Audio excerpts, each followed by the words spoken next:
beses nang nag-away, hanggang sa magkasakitan, di na alam ang pinagmulan.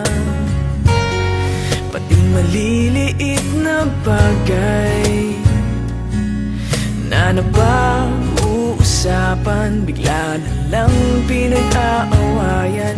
Ngunit kahit na ganito,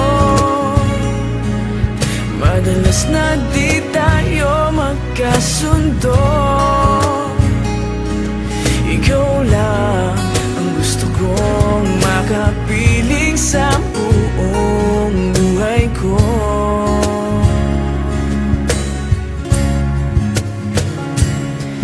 Kahit na binabato mo ako ng kung ano-ano, ikaw pa rin ang gusto ko. Kahit na sinasampal mo ako at sinisipat na susugatan